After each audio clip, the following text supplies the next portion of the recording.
Hi guys! Welcome back again to our YouTube channel guys. So this video guys, ga-unbox na naman tayo ng pinaka-latest or pinaka-bagong labas ni Realme, si Realme 12 5G. So yun na nga guys, inside the box ng ating Realme 12 5G, pag bumili ka, so of course meron siyang nakalagay na warranty card, yan. So mga proper guideline kung paano gamitin ang ating Realme 12 5G. And then of course guys, meron na siyang libreng clear case, yan. So, meron na siyang libreng clear case. If ever na gusto mo naman ng walang case, guys, okay lang din naman. Kasi nga, ang kagandahan sa kanya, napaka-trendy yung design, napakaganda ng design. And then, of course, yung kanyang pen injector. So, ito yung pen injector niya, guys. Nasa maliit na box nakalagay yung kanyang pen injector.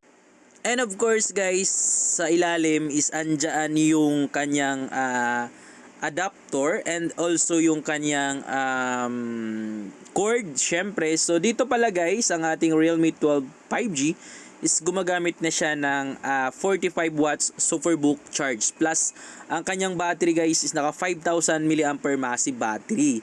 So and then as you can see guys, pagdating sa design ng ating Realme 12 5G. So, ang pinakamalupit dito guys, is napakaganda ng design niya, napaka-trendy ng design, naka-box type na rin. For me, unang tingin ko pa lang dito guys, solid to sa akin, si Realme 12 5G. So, napakaganda niya.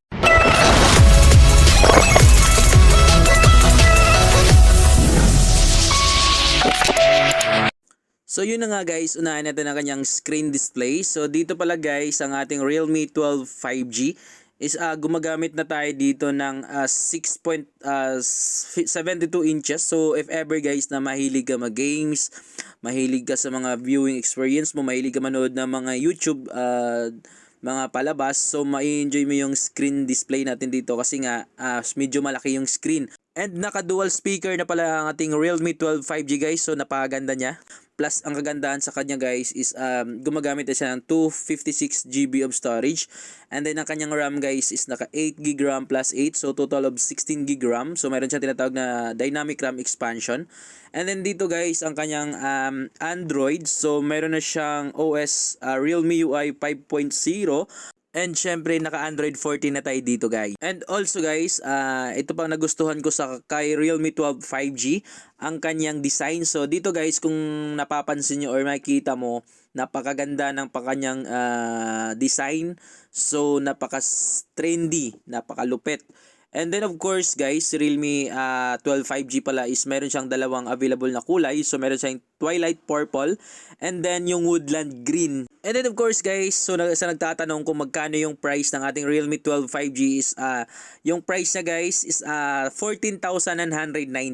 So yan yung presyo niya sa ating market store. And syempre guys, ito pa ang nagustuhan ko kay Realme 12 5G guys. So meron na siyang tinatawag guys na mini capsule. So sa kanyang mini capsule design guys, ang ganda ng pagkaano nito. So kunyari guys, for example, nagpa-music ka, yan tulad niyan.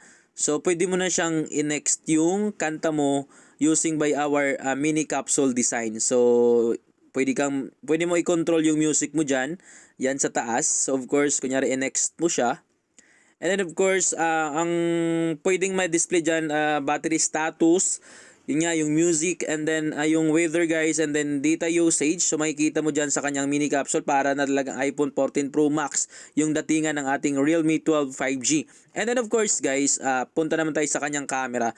So sa camera pala natin guys ng ating Realme 12 5G, of course, gumagamit na siya ng 108 megapixel, 3 times in sensor zoom. So sa primary camera natin, meron tayong black and white camera. And then of course, ang kanang ating selfie camera guys, gumagamit na siya ng 8 megapixel for our selfie camera. And then sa mga gustong mag-vlog guys, so napaka-importante na ito, meron na siyang dual video of course.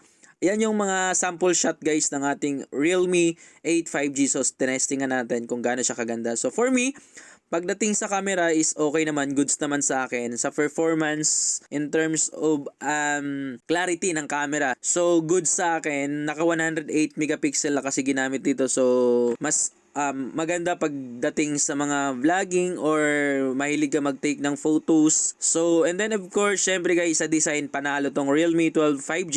And then dito guys, ang kanyang storage naka 256. So, marami ka nang mai-download na mga picture or may save na mga photos or mga videos by using our 256 GB. So, ang masasabi ko sa kanyang camera guys, so big thumbs up ako dito pagdating sa camera. And then of course, syempre guys, pagdating sa gaming, so magpapahuli ba tayo? So, testing din natin ang kanyang gaming experience kung gaano nga ba kaganda ang ating Realme 12 5G. So, dito pala guys, si Realme 12 5G is gumagamit na siya ng Dimensity 6100 plus 5G and then 6 nanometer processor. Plus, one thing advantage kanya guys is na mayroon siyang dual speaker, plus ang kanyang battery is naka 5,000 mAh massive battery followed by 45 watts superbook charge. So plus ang kanyang screen size is naka 6.72 inches na tayo dito guys. So may enjoy mo yung bawat gaming experience mo dito in terms sa kanyang screen. So and also guys, saktong-sakto lang sa kamay yung laki niya. Kasi nga dito is yung kanyang laki guys is ayun nga 6.7 and then ang kanyang lapad is naka 76.1 mm and then yung kapal is 7.69 mm. So for me guys, kung i-rate ko yung gaming experience ko kay Realme 8 5G is siguro out of 10 may bigay ko sa kanya is 8 for me So, if ever naman kung gusto nyong mag-upgrade guys na naka 5G na and then yung price is mid-range lang, sa halagang 14,999 guys, meron ka lang 256 storage and then 16GB RAM plus napakaganda ng design. Kung gusto mo mag-avail guys, so punta lang kayo sa pinakamalapit na Realme official store sa nationwide naman yon. So, yun lang. Thank you!